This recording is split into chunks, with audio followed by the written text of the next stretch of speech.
Good afternoon, and welcome to another fluctuating episode of Diatribes from the Voice of Doom.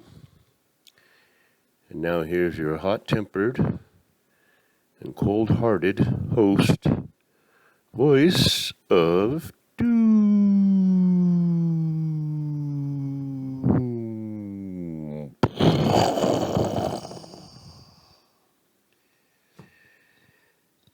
Hello.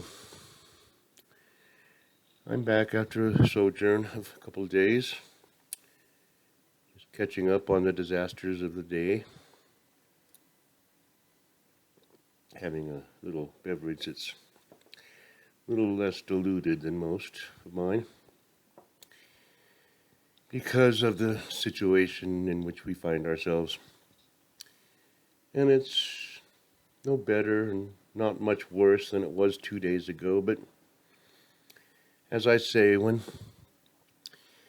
there's no real horrible disasters to distract people, then they get the chance to reflect on the previous disasters. And they get enraged, and I'm happy to see them getting enraged. I'm happy that they're finally starting to lose it on the news. And they're not talking about our beloved leaders with any kind of respect. They are using guttural language because they're very angry and they have no qualms. And they have no respect for Petri dish.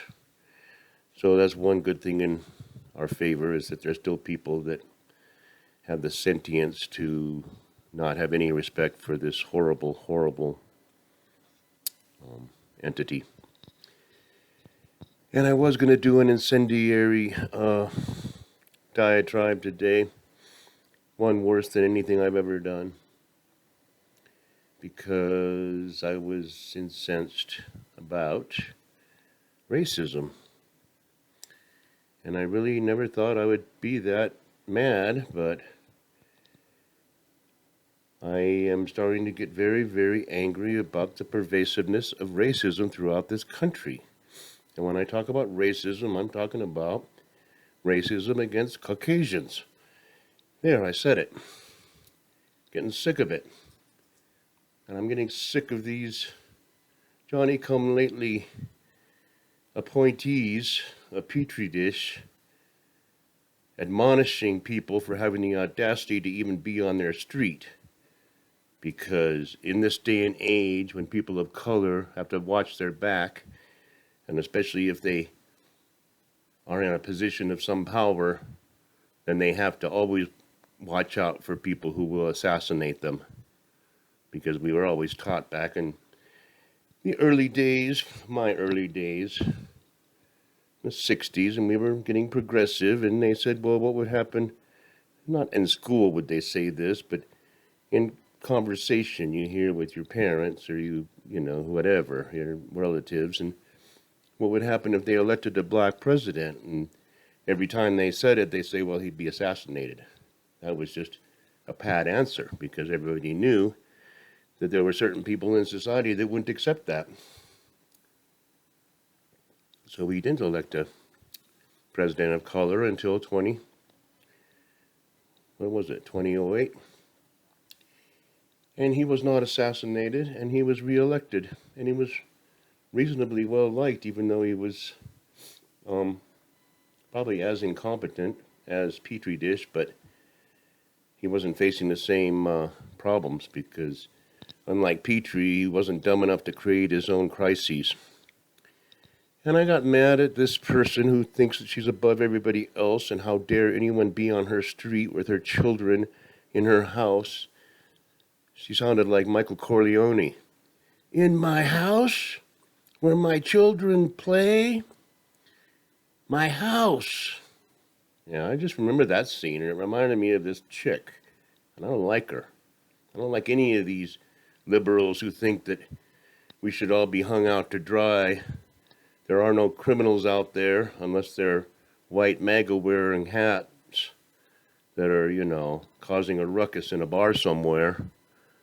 No, there's no other criminals, so don't try to keep yourself safe, don't defend yourself. But me, I'm very important, and my children are important. Don't even be on my street. That really infuriated me. And I'm starting to get sick of being vilified and reviled and attacked with sticks and staves by the mainstream, whatever the hell they are, and these people who say that I am a systematic racist, and yet I'm a victim of racism all the time, all over again, just like Hawaii. I mean, not directly, but you can see it. You can see that there's a shift in the culture. People don't even want to use Caucasians in commercials or in movies or in TV shows anymore because they don't want to be vilified as racist by having the audacity to having a Caucasian person hiring them when they don't deserve it. So Caucasians will be marginalized, and they will probably be segregated, and they will probably be eventually lynched unless Cory Booker's anti-lynching law goes into effect, which was very good to have. I mean, it's a good thing to have an anti-lynching law because I'm tired of all the lynchings. Hardly a day goes by you don't see a lynching going on somewhere. But I didn't want to talk about racism because I knew I would just get angry and get everybody else angry. So instead, I'm going to talk about the end of the world. This is the major this is all the writings of Nichiren Daishonin. This is just one volume. Unlike other religious founders, he wrote a lot, more than all those other guys put together. And one of the first things he wrote after he reached a certain point of enlightenment was he wanted to explain why the country was in crappy shape. He explained it by doing a long essay taking from the Buddhist scriptures and the sutras and the other great sages. He said, we're not practicing the right practice, not honoring the Lotus Sutra, not honoring the mystic law, so all your prayers are in vain. So, I'm going to read a few passages that I find interesting. Now, his essay is called Rissho Ankoku Ron, and it is basically means on attaining peace or on securing the peace of the land through the correct teaching. Now, I'm going to read just some excerpts because it's very long, and I don't think I'm going to do it correctly because I lost my place. But,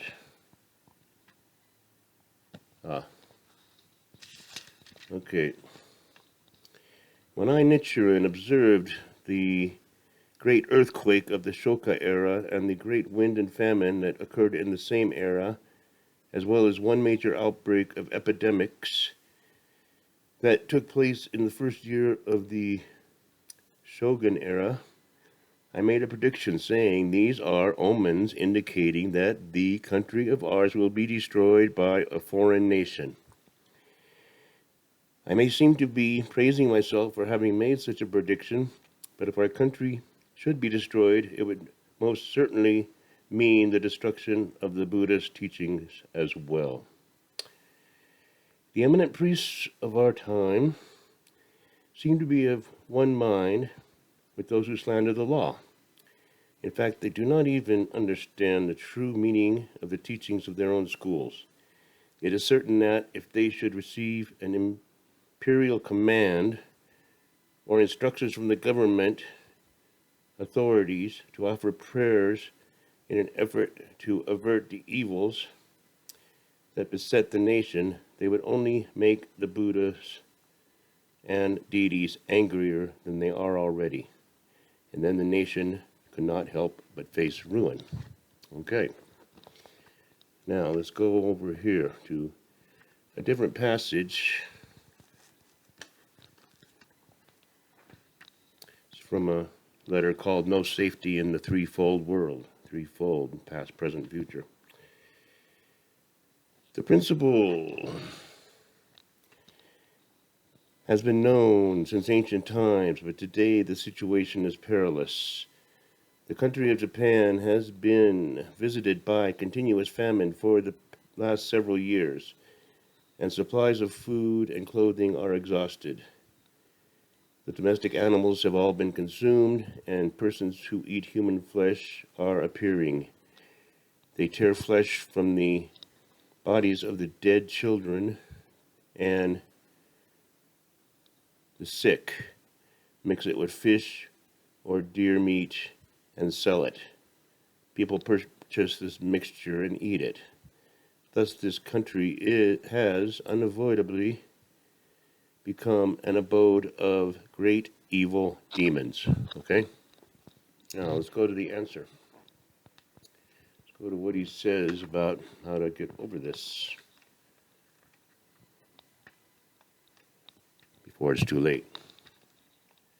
Now then, a lot of bookmarks.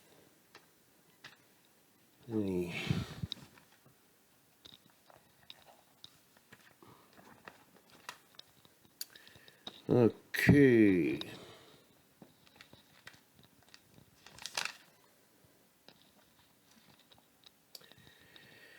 Therefore, you must quickly reform the tenets that you hold in your heart and embrace the one true vehicle, the single good doctrine of the Lotus Sutra.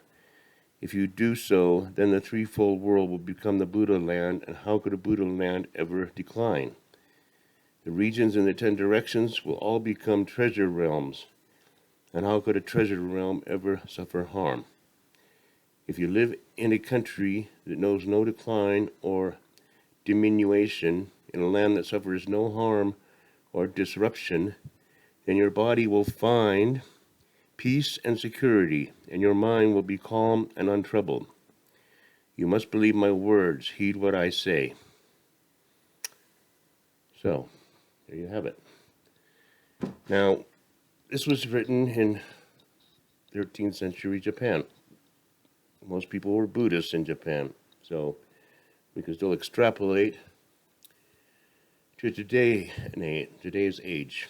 Now, in other passages, he talks about people adorning their body, spending all their time trying to amass wealth and fine clothing.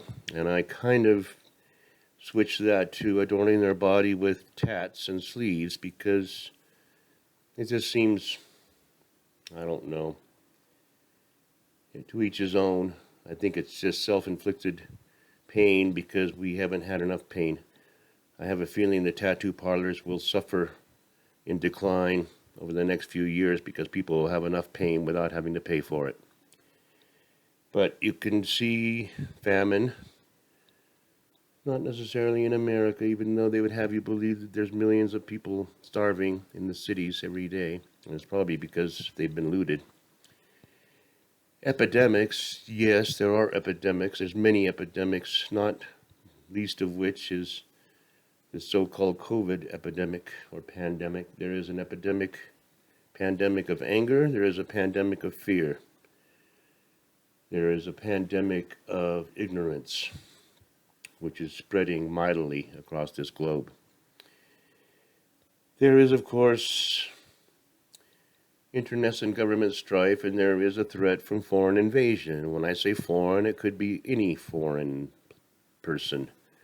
They could be foreign from Honduras, they could be foreign from Haiti, they could be foreign from Nigeria, and they could be foreign from China. And they'll be attacking in one way or the other.